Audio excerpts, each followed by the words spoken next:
हरे कृष्णा कृष्ण कृष्ण हरे हरे, हरे राम राम राम हरे हरे। आज भगवद गीता के चौथे अध्याय से 9वें श्लोक के ऊपर हम चर्चा करने का प्रयास करते हैं। जन्म कर्म च मे दिव्यम एवं यो वेत्ति तत्त्वतः त्यक्त्वा देहं पुनर्जन्मं नैति मामेति सोऽर्जुनः। हे अर्जुन, जो मेरे आविर्भाव तथा कर्मों की दिव्य प्रकृति को जानता है, वह इस शरीर को छोड़ने पर इस भौतिक संसार में पुनः जन्म नहीं लेता, अपितु मेरे सनातन धाम को प्राप्त होता है। अनुवाद और तात्पर्य श्रील प्रभुपाद जी के द्वारा। श्रील प्रभुपाद की जय। ओम अज्ञानतिमिरान्धस्य ज्ञानाञ्जनशलाकया चक्षुरुन्मिलितं येन तस्मै श्रीगुरुवे नमः। श्रीचैतन्यमनोभीष्टं स्थापितं येन भूतले स्वयं रूप कदा मह्यं ददाति स्वपदान्तिकम्। वन्देऽहं श्रीगुरो श्रीयुतपदकमलं श्रीगुरून् वैष्णवांश्च। श्रीरूपं साग्रजातं सहगण रघुनाथान्वितं तं सजीवं साद्वैतं सावधूतं परिजन सहितं कृष्ण चैतन्य देवं श्रीराधा कृष्ण पादान् सहगण ललिता श्री विशाखान्वितंश्च। हे कृष्ण करुणा सिंधु दीनबंधु जगत्पते गोपेश गोपिका कांत राधा कांत नमोस्तुते। तप्त कांचन गौरांगी श्रीराधे वृंदावनेश्वरी वृषभानुसुते देवी प्रणमामि हरिप्रिये। वाञ्छाकल्पतरुभ्यश्च कृपा सिन्धुभ्य एव च पतितानां पावनेभ्यो वैष्णवेभ्यो नमो नमः। जय श्री कृष्ण चैतन्य प्रभु नित्यानंद श्री अद्वैत गदाधर श्रीवासादि गौर भक्त वृंद। हरे कृष्ण कृष्ण कृष्ण हरे हरे, हरे राम राम राम हरे हरे। हरे कृष्ण कृष्ण कृष्ण हरे हरे, हरे राम राम राम हरे हरे। हरे कृष्ण कृष्ण कृष्ण हरे हरे, हरे राम राम राम हरे हरे। श्रील प्रभुपाद की जय। तो इस श्लोक में भगवान यह बात समझा रहे हैं कि उनके अवतारों के विषय में यदि हम जान लेते हैं, भगवान के अवतारों के विषय में जानने से क्या लाभ होता है, क्या फल मिलता है। सो इसकी चर्चा भगवान इस श्लोक में कर रहे हैं। भगवान कह रहे हैं उन लोगों को जो मुझे तत्वतः जानते हैं, उन लोगों को मुक्ति प्राप्त होती है, वो मुक्त हो जाते हैं, जो कि हजारों साधनों से भी आसानी से प्राप्त नहीं होती है।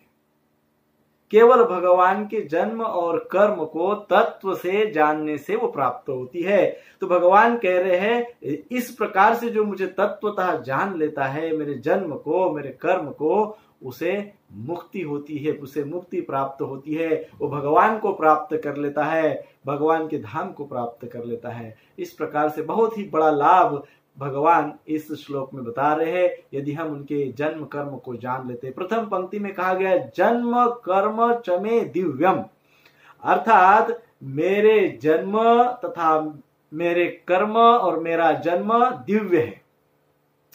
भगवान यह कहना चाहते हैं इस श्लोक से कि हमारा सर्वसाधारण लोगों का जो जन्म होता है, साधारण जीवात्मा जिस प्रकार से इस धराधाम पे आता है, शरीर प्राप्त करता है, जन्म लेता है, वो जन्म लेना और भगवान का जन्म लेना, इसमें बहुत अंतर है। हमारे ही जैसे भगवान का जन्म नहीं होता है। यद्यपि हमको दिखता है कि भगवान ने तो जन्म लिया है, परंतु उनका जन्म लेना और हमारा जन्म लेना एक जैसा नहीं होता है। भगवान का जन्म दिव्य होता है। हमारे जन्म सर्वसाधारण परिस्थिति में होते हैं, सर्वसाधारण अवस्था में होते हैं, सर्वसाधारण पद्धति से होते हैं। परंतु भगवान का जन्म कैसे हुआ? एक विशेष पद्धति से हुआ। भगवान जन्म के समय भगवान श्री कृष्ण सर्वप्रथम वसुदेव जी के मन में प्रविष्ट हो गए। श्रीमद् भागवतम के 10वें स्कंद के दूसरे अध्याय में इसकी बड़ी विस्तृत चर्चा की गई है। भगवान स्वयं वसुदेव जी के मन में प्रविष्ट हो गए। जैसे ही भगवान वसुदेव जी के मन में प्रविष्ट हो गए, वसुदेव जी के मन में जो कंस का भय था वो भय दूर हो गया। जैसे ही भगवान मन में प्रवेश करे, वसुदेव जी निर्भय हो गए। भगवान के प्रवेश से व्यक्ति निर्भय हो जाता है। भगवान के विचारों से भी हमारे मन में भगवान का विचार आता है, आध्यात्मिक विचार आता है, भक्तिमय विचार आता है, तो हम निर्भय हो जाते हैं। आज की इस परिस्थिति में हमने ज्यादा से ज्यादा भगवान का विचार करना चाहिए। सारे नियमों का पालन करते हुए भगवान के प्रति भगवान के नाम रूप गुण लीलाओं का स्मरण चिंतन करना चाहिए, विचार करना चाहिए। तो हमारे अंदर यदि किसी प्रकार का कोई भय है तो भय निवारण हो जाएगा, भय दूर हो जाएगा। उसी प्रकार से वसुदेव जी के मन से भय दूर हो गया, क्योंकि कृष्ण वसुदेव जी के मन में प्रविष्ट हो गए। और तत्पश्चात वसुदेव जी के मन से देवकी के मन में भगवान स्थानांतरित हुए। वसुदेव जी के मन से देवकी के मन में भगवान स्थानांतरित हुए। और जैसे ही देवकी के मन में भगवान स्थानांतरित हुए, देवकी एक आध्यात्मिक तेज को प्राप्त कर गई। माता देवकी के संपूर्ण शरीर से एक तेज निकलने लगा, प्रकाश उत्पन्न होने लगा। और वो प्रकाश, वो तेज इतना प्रभावी था कि संपूर्ण कारागृह के अंधकार को उस तेज ने नष्ट कर दिया। देवकी के तेज से कारागृह का अंधकार नष्ट हो गया। इस प्रकार से जब कोई व्यक्ति भगवान के विचारों के प्रति प्रभावित हो जाता है, भगवान के विचार अपने मन में आत्मसात कर लेता है, नाम रूप गुण लीला के विषय में चिंतन श्रवण करता है, तो क्या होता है? उसके अंदर अज्ञान रूपी जो अंधकार है, वो अज्ञान रूपी अंधकार नष्ट हो जाता है। तो कारागृह में जो अंधकार था वो नष्ट हुआ। और फिर आगे वर्णन आता है श्रीमद् भागवतम में, उसी समय ब्रह्मा रुद्र नारद ये सारे देवी देवता, चंद्र इंद्र वरुण अग्नि, सारे देवी देवता वहां पे भगवान की प्रसन्नता के लिए भगवान की स्तुति करने लग गए। इस प्रकार से भगवान का बड़ा दिव्य जन्म है। भगवान के जितने भी अवतार है, भगवान जितने भी अवतार लेते हैं, किंतु उन सारे अवतारों का एक कोई विशेष कार्य होता है। भगवान जन्म लेते हैं, भगवान आते हैं, परंतु ऐसे ही जस्ट फॉर फन या टाइम पास ऐसे भगवान नहीं करते, चलो अभी घूम के आते हैं, पृथ्वीलोक में क्या चल रहा है, चलो एक राउंड लगा के आते हैं, बड़े बोर हो रहे इसलिए चले हैं, या कोई उद्देश्य नहीं है। ऐसे भगवान नहीं आते। भगवान प्रत्येक बार जब आते हैं किसी विशेष उद्देश्य से आते हैं। प्रत्येक अवतार में भगवान का कोई प्रधान कार्य होता है, मुख्य उद्देश्य होता है। और वो प्रत्येक अवतार में मुख्य उद्देश्य यदि कोई होता है तो वो होता है भक्तों का रक्षण करना।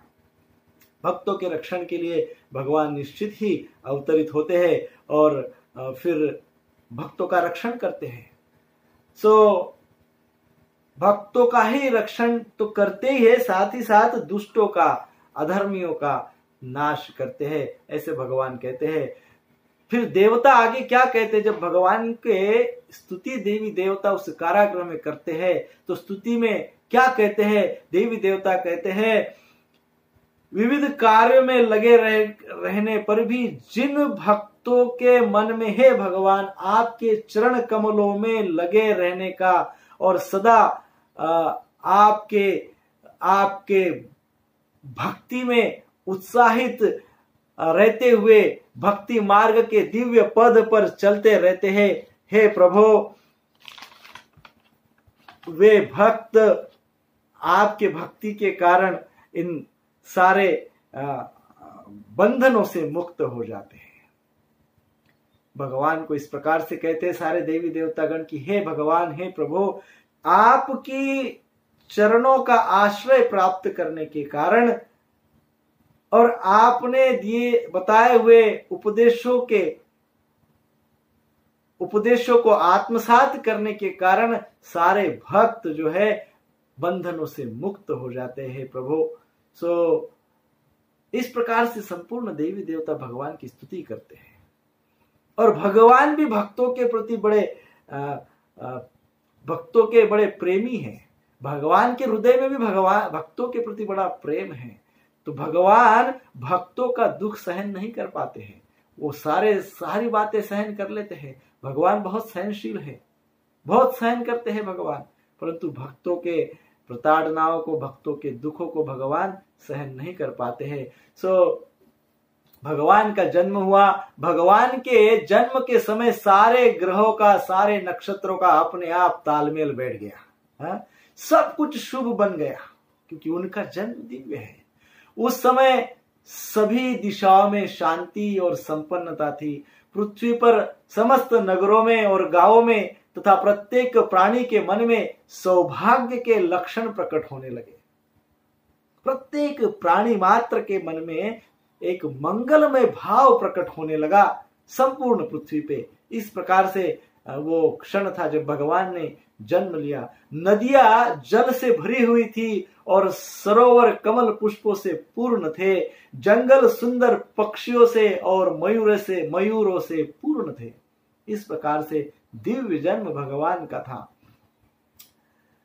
इस प्रकार भौतिक प्रकृति हम जीवों को कष्ट प्रदान करने के लिए, जन्म लेने के लिए विवश करती है, जबकि वही भौतिक प्रकृति भगवान कृष्ण के जन्म के समय पर उन्हें आनंद प्रदान करने के लिए दिव्य रूप का धारण करती है। वही हम साधारण जब जन्म लेते हैं, जन्म लेते से ही हम जैसे ही गर्भावस्था से बाहर आ जाते हैं, जन्म लेते हैं तो रोने लगते हैं जोर जोर से, क्या क्या क्या रोते हैं, कहाँ गया ये सब, क्या है, प्रताड़नाएं। ये प्रकृति हमको हमारे कर्मों के अनुसार, हमने जो भी कुछ कर्म किए होंगे उसके अनुसार फल देने के लिए लालायित रहती है, हमको प्रताड़ित करती है, तैयार रहती है प्रकृति हमको दुख देने के लिए, या हमारे पूर्व कर्म के जो भी फल होंगे उन फलों को हमको प्रदान करने के लिए प्रकृति तत्पर रहती है। परंतु भगवान कृष्ण के जन्म के समय प्रकृति बड़ी उत्साहित थी और भगवान को प्रसन्न करने में लगी हुई थी। पूर्ण वातावरण प्रकृति पे, जो भी संपूर्ण वातावरण था, प्रसन्न वातावरण था। प्रत्येक प्राणी मात्र के मन में मंगल भाव था और इस प्रकार से भगवान का जन्म बड़ा दिव्य हुआ। और भगवान का जन्म बड़ा दिव्य होता है तो भगवान के इस जन्म को जो समझ लेता है वो निश्चित ही मुक्त हो जाता है। जिस प्रकार से भगवान के जन्म दिव्य है, उसी प्रकार से भगवान के कर्म भी दिव्य है।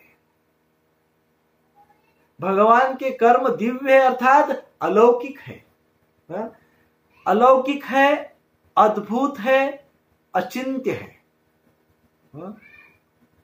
भगवान जो उपदेश दिए हैं गीता के रूप में, ये गीता का उपदेश भी भगवान का एक बड़ा दिव्य कर्म है।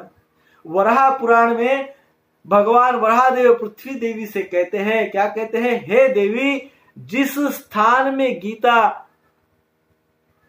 का ग्रंथ होता है, जिस स्थान में गीता का पाठ होता है, जिस स्थान में गीता के ऊपर प्रवचन होता है, जहां कहीं पे भी गीता को श्रवण किया जाता है, उस स्थान में समस्त तीर्थ, समस्त देवतागण, समस्त ऋषिगण, समस्त योगी, समस्त गोपगण, श्री कृष्ण की सखिया, नारद जी, सारे ऋषि मुनि तथा उद्धव जी जैसे भगवान श्री कृष्ण के पार्षद सभी सहायता के लिए उपस्थित रहते हैं।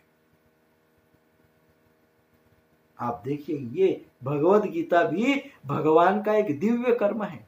तो जन्म तो भगवान का दिव्य है, कर्म भी भगवान के दिव्य है, और भगवत गीता तो अति दिव्य है। भगवत गीता रूपी जो भगवान का कर्म है वो बहुत ही दिव्य है। साक्षात वराहदेव कहते हैं कि क्या, कि वहां उस स्थान पर जिस स्थान पर गीता का पाठ होता है, जिस स्थान पर गीता का श्रवण होता है, जिस स्थान पर गीता पे चर्चा होती है, उस स्थान पर ये सभी सहायता के लिए तत्पर रहते हैं। सारे देवतागण, सारे ऋषिगण, भगवान के संपूर्ण परिकर मित्र, सखा, सखी सब सहायता के लिए प्राप्त हो जाते हैं।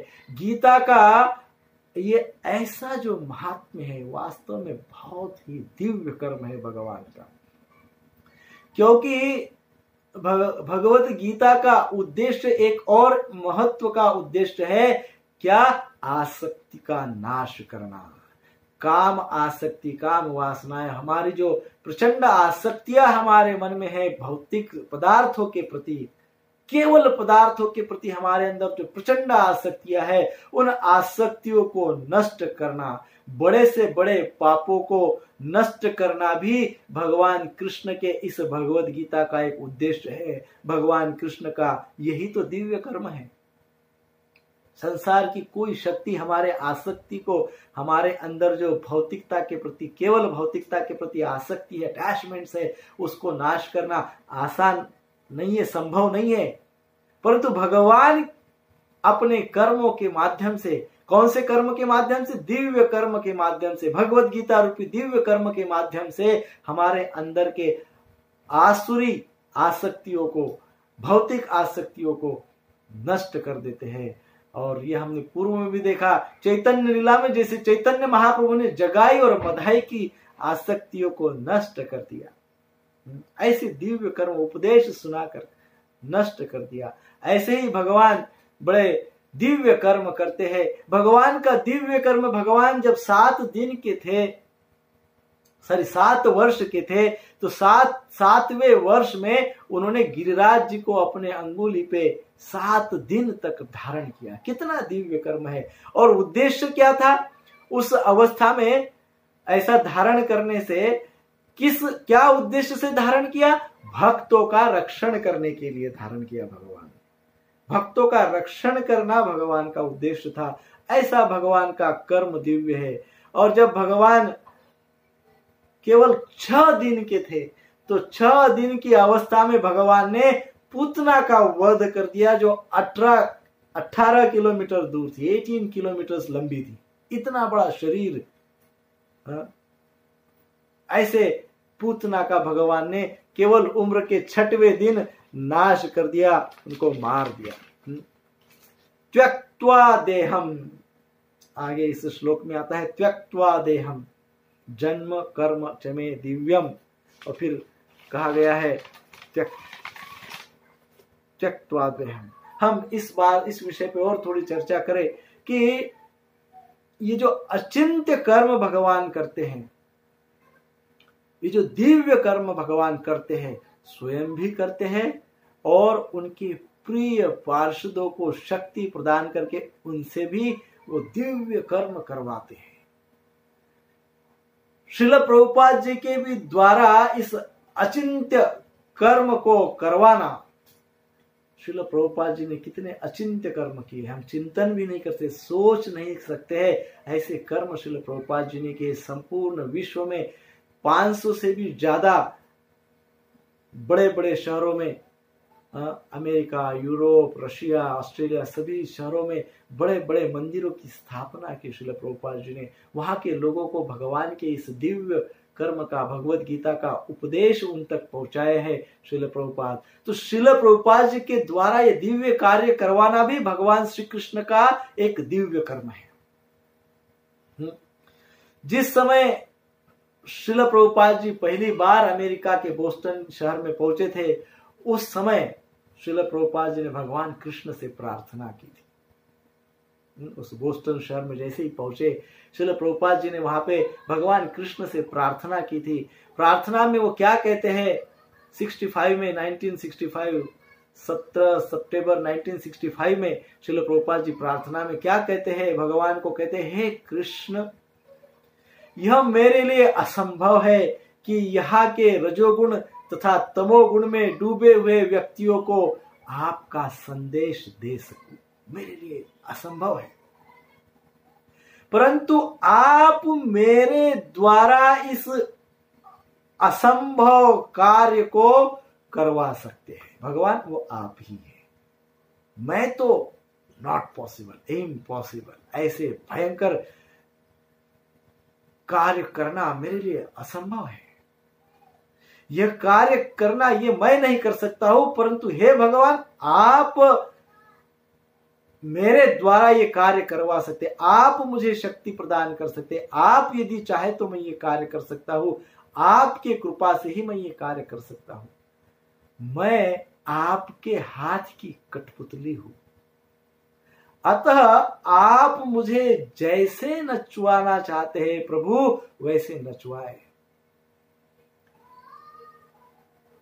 श्रील प्रभुपाद जी के इस प्रार्थना से भगवान ने उनको इतनी शक्ति दी कि ये महान अज्ञान में डूबे हुए पाश्चिमात्य देशों के लोगों को प्रभुपाद जी ने कृष्ण कॉन्शियस, कृष्ण भावना में एकदम निपुण कर दिया। उनको पूर्णतः भगवान कृष्ण के चरणों पे समर्पित करवा दिया, उनको ज्ञानी बना दिया, उनको भक्त बना दिया, संपूर्ण शास्त्रों का ज्ञान उनको प्रदान कर दिया।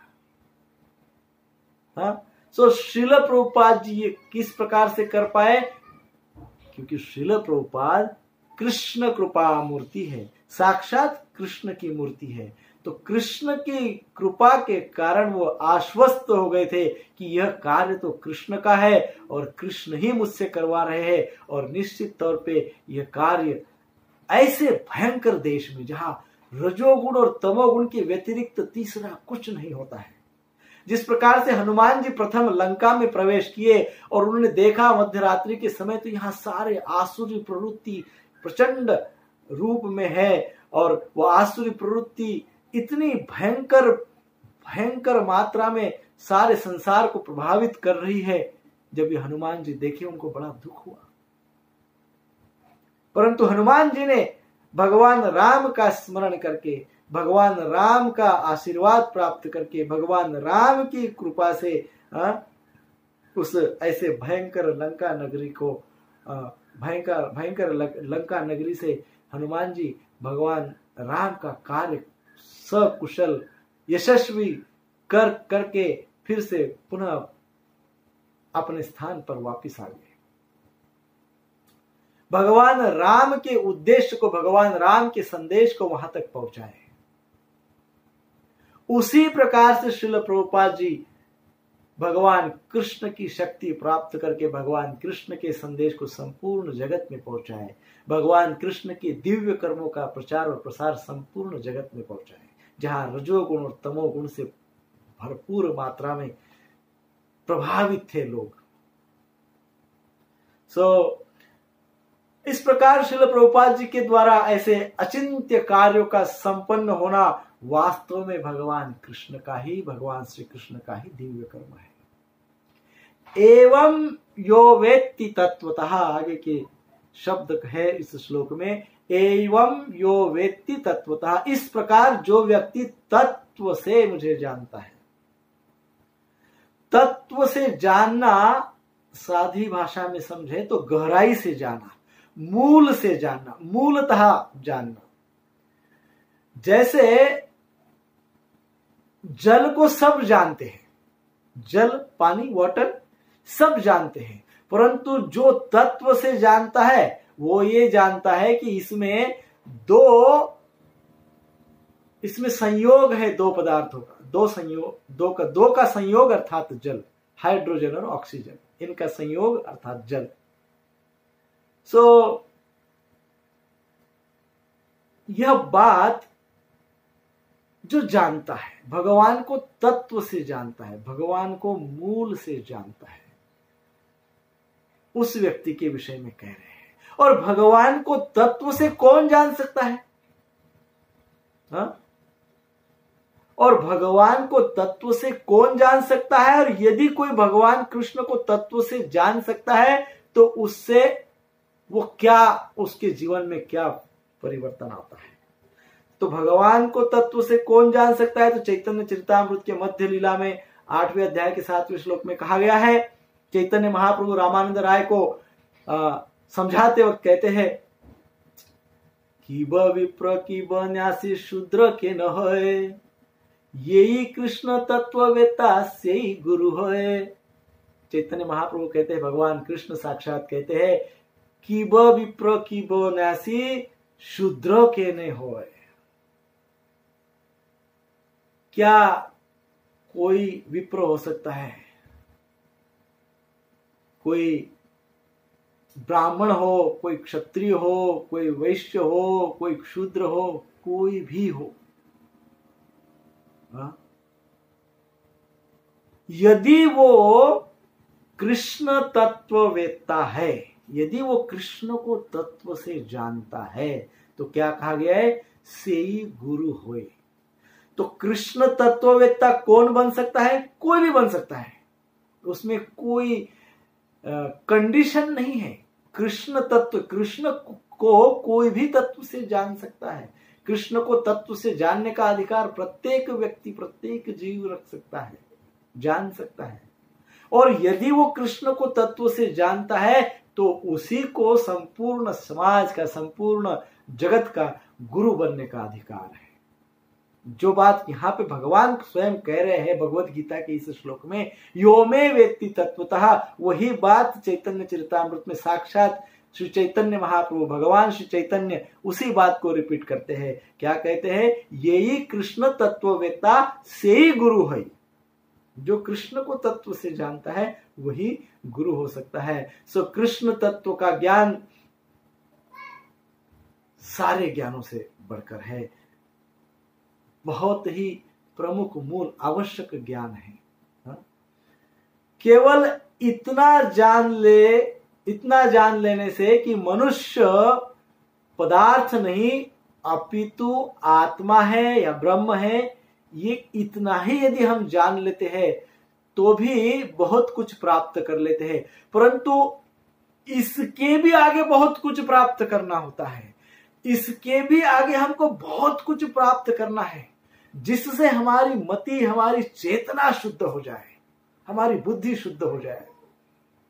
ये हमारी चेतना को शुद्ध करना है, ये हमारे बुद्धि को यदि शुद्ध करना है तो वो केवल दिव्य प्रेम से ही हो सकता है, वो केवल दिव्य प्रेम से ही हो सकता है। और दिव्य प्रेम भगवान को तत्व से जानने से प्राप्त हो सकता है।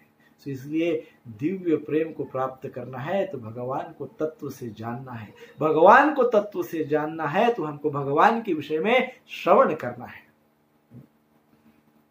त्यक्त्वा देहम, देह को त्याग कर, अर्थात देह को त्याग कर, अर्थात जब व्यक्ति इस शरीर को त्याग करता है और दूसरे शरीर को प्राप्त करता है तो उसको कौन सा शरीर प्राप्त होता है, उसके कर्म के अनुसार शरीर प्राप्त होते रहता है।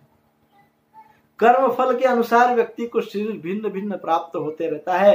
परंतु ये जो समय है, जो काल है, इस काल का प्रभाव तो सभी पे होता है। हम युवावस्था में, पहले बाल्यावस्था में थे तो काल का प्रभाव हुआ तो युवावस्था में आए, युवावस्था में थे काल का प्रभाव हुआ तो हम अब वृद्धावस्था को प्राप्त कर रहे हैं, वृद्धावस्था में काल का प्रभाव हुआ तो शरीर को त्यागना पड़ा। तो काल का तो प्रभाव होता ही है।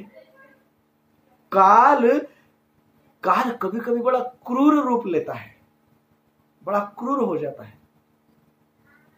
आपने देखा है बिल्ली जब चूहे को पकड़ती है तो कैसे झपटती है, भयंकर प्रकार से चूहे को झपटती है। और वही बिल्ली उसी मुख से, जिस मुख से चूहे को पकड़ती है, उसी दांतों से, उसी मुख से जब अपने बच्चों को पकड़ती है तो कैसे पकड़ती है, वही दांत है, वही बिल्ली है।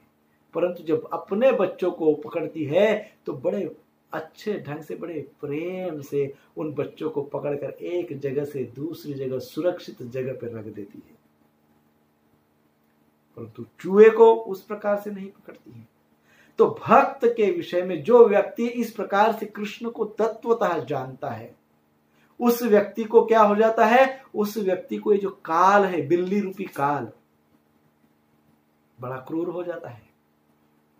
वो जिस प्रकार से अपने बच्चों को प्रेम से उठाता है, यद्यपि दांत तीक्ष्ण है परंतु फिर भी प्रेम का भाव होने के कारण वो बच्चों को प्रताड़ित नहीं करता है।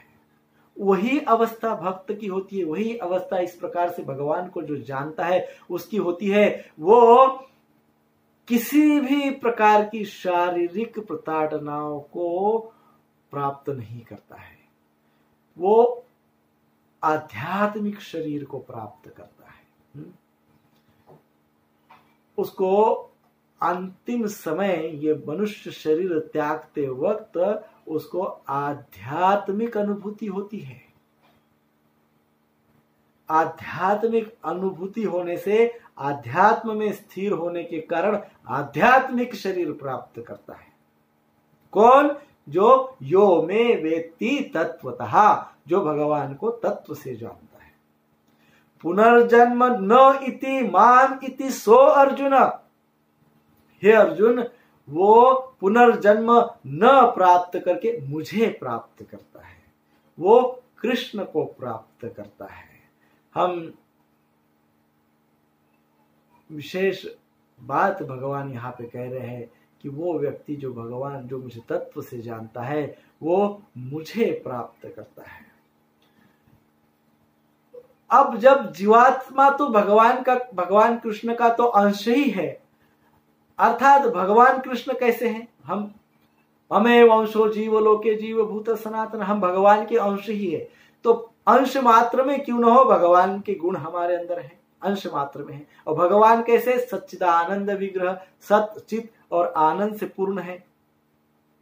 अब सत अर्थात ऐसी स्थिति जहां पे मृत्यु नहीं है, चित अर्थात ऐसी स्थिति जहां पर अज्ञान नहीं है, और आनंद अर्थात ऐसी स्थिति जहां पर दुख नहीं है। तो हमारे अंदर, क्योंकि हम भगवान का अंश है, वो हमारे अंदर है। सत है अर्थात जहां मृत्यु नहीं है, ऐसी स्थिति भी हमारे अंदर है। चित अर्थात जहां अज्ञान नहीं है, ज्ञान ही है, ऐसी भी स्थिति हमारे ही अंदर है। और आनंद ऐसी स्थिति जहां दुख नहीं है, वो भी हमारे ही अंदर है। उसको कहते हैं आत्मा, और उसके ज्ञान को कहते हैं आत्मज्ञान, और उसके साक्षात्कार को कहते हैं आत्म साक्षात्कार। तो हमको इसका साक्षात्कार लेना है। परंतु जब तक हम संसार के प्रति, भौतिकताओं के प्रति, वस्तुओं के प्रति प्रचंड आसक्त है, केवल वस्तुओं के प्रति, केवल मटेरियल के प्रति ही हमको अटैचमेंट है, जब तक हमारी ये केवल मटेरियल के प्रति अटैचमेंट रहेगी, तब तक हमको काम जो है वो हैरान करेगा, और हम हमारे मूल स्वभाव को भूलेंगे। मूल स्वभाव क्या है? मूल स्वभाव है जीवेन स्वरूप होए कृष्ण नित्यदास। मूल स्वभाव है सच्चित आनंद। मूल स्वभाव है हमारे अंदर मृत्यु नहीं, हमारे अंदर अज्ञान नहीं, हमारे अंदर दुख नहीं। ये हमारा मूल स्वभाव है। परंतु ये मूल स्वभाव को हम भूल जाते हैं, मूल स्वभाव की विस्मृति हो जाती है, क्योंकि हमको मोह ने ग्रसित कर लिया है, आसक्ति ने ग्रसित कर लिया है। परंतु जो कृष्ण के जन्म कर्म को तत्व से जानता है, उसकी दिव्यता को जानता है, जन्म और कर्म के दिव्यत्व को जानता है, जान लेता है, वो भगवान को प्राप्त कर लेता है। श्री कृष्ण को तत्व से जानने के लिए हमारा स्वभाव शांत होना चाहिए। अब शांत और अशांत का ज्ञान ही नहीं होगा तो शांत कैसे होगा? हाँ? शांति किसको कहते हैं, अशांति किसको, यही तो पता नहीं है। शांत और अशांत का ज्ञान ही नहीं होगा तो कैसे शांत होगा स्वभाव, और कैसे कृष्ण को तत्व से जानेंगे?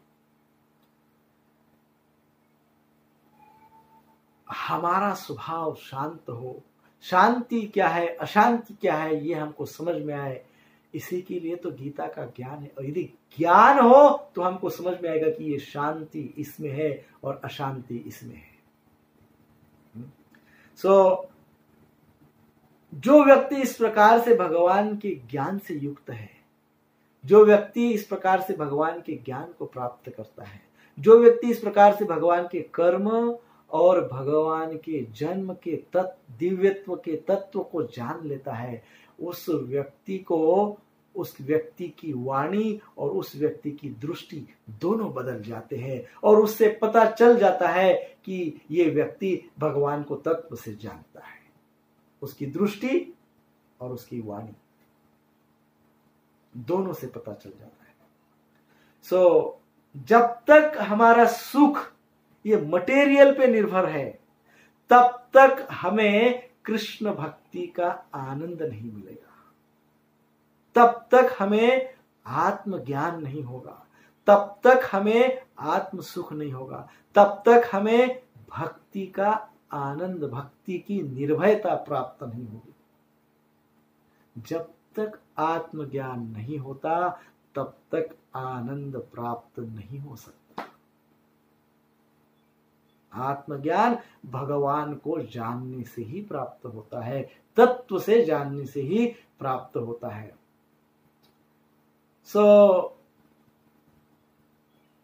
हम ये देखते हैं, जैसे ब्लड टेस्ट करते हैं ना, ब्लड टेस्ट करते हैं तो ब्लड टेस्ट से पता चल जाता है कि कौन सी बीमारी है। ठीक उसी प्रकार से व्यक्ति कृष्ण तत्व को जानने में क्यों व्यक्ति को कठिनाई हो रही है, कौन सी बीमारी बीच में आ रही है, हा? तो व्यक्ति को कृष्ण तत्व को जानने में एक ही बीमारी बीच में आती है, एक ही बीमारी होती है, और वो होता है आसक्ति, वासना। तो ये आसक्ति हमको, हमारे अंदर यदि आसक्ति है तो हमारी टेस्ट हो गई, समझ लीजिए। ब्लड टेस्ट जैसे बीमारी की पता चल जाती है, वैसे ही हमारे आसक्ति के स्तर से पता चल जाता है कि हमारे पास कितनी कृष्ण भक्ति है, हमारे पास कितना ज्ञान है, हमारे पास कितना आत्मबल, आत्मशक्ति, आत्मज्ञान है। वो ये आसक्ति रूपी टेस्ट से पता चल जाता है। ये आसक्ति कितनी है वो पता हो जाता है। आप देखिए, जैसे हिमालय होता है ना, शुरुआती जब हिमालय पे बर्फबारी होती है, तो शुरुआत में जो बर्फ गिरता है तो बड़ा पतला सा द्रव, लगभग द्रव के जैसा होता है, पतला सा, हल्का सा होता है, जल के जैसा होता है।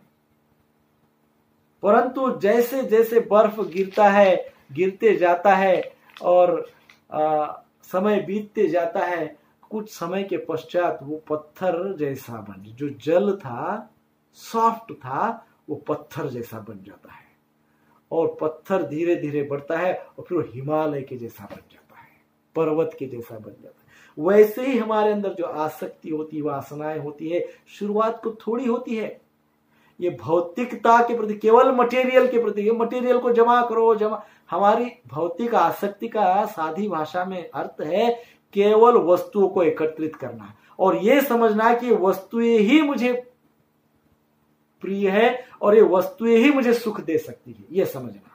बाकी दूसरा संसार में कोई सुख नहीं दे सकता है। ये जो वस्तुएं है, यही मुझे, ये द्रव्य है, ये मटेरियल है, यही मुझे सुख दे सकता है, और उसके प्रति भयंकर आसक्त होना, इसको आसक्ति कहते हैं।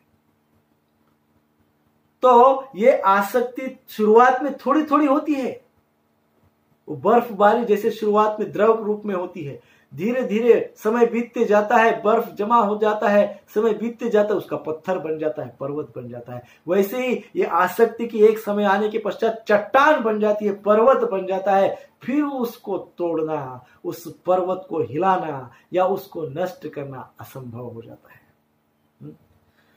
शुरुआती दौर पे हमारी वासनाएं सूक्ष्म होती है, लवचिक होती है, परंतु हमारे देहात्म बुद्धि के कारण, हमारे केवल भौतिकवाद के कारण, केवल सेंस ऑफ एंजॉयमेंट के कारण हम भगवान को भूल जाते हैं, भगवान को तत्व से जानने का प्रयास नहीं करते हैं, और फिर क्या हो जाता है, वो प्रचंड बड़ा रूप ले लेती है। फिर हम अज्ञान में ही डूबे रहते हैं, और फिर हम ये सोचते हैं किस प्रकार से मैं ये प्रकृति को, इस निसर्ग को, इस संसार को अपने ही लाभ के लिए, अपने ही स्वार्थ के लिए यूज करूं, एक्सप्लॉइट करूं,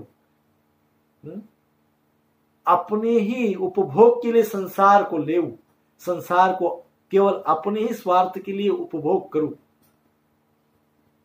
ये हम सोचते हैं। और इसके कारण फिर जो भी संसार में दुख आते हैं, उसका मूल कारण इसलिए कहा गया है केवल आसक्ति, भौतिकता के प्रति, मटेरियल के प्रति आसक्ति, और मटेरियल के प्रति इतनी आसक्ति होती है कि कृष्ण के विषय में, भगवान के विषय में जानना बहुत असंभव हो जाता है, मुश्किल हो जाता है, कठिन हो जाता है।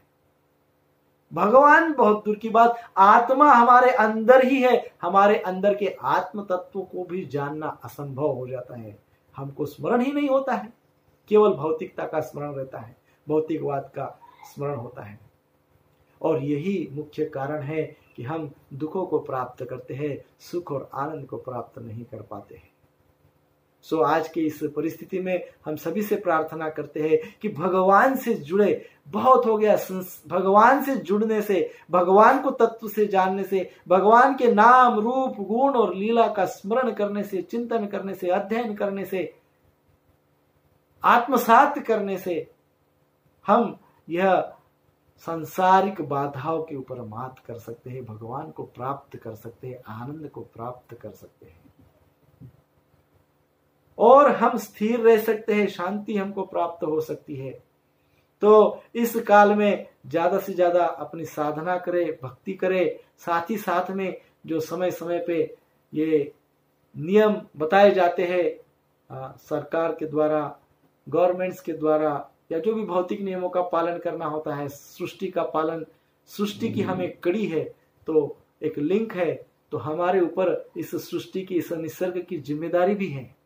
तो वो उस जिम्मेदारी को निभाना, नियमों का पालन करना, भक्ति करना, साधना करना, ये बहुत आवश्यक है। इससे हम थोड़े अनासक्त हो जाते हैं, द्रव्य के प्रति, मटेरियल के प्रति अति आसक्त नहीं रहते हैं, और इस प्रकार से कृष्ण का हमको स्मरण होता है और कृष्ण को हम प्राप्त कर सकते हैं। ये वचन इस श्लोक में भगवान कृष्ण ने दिया है।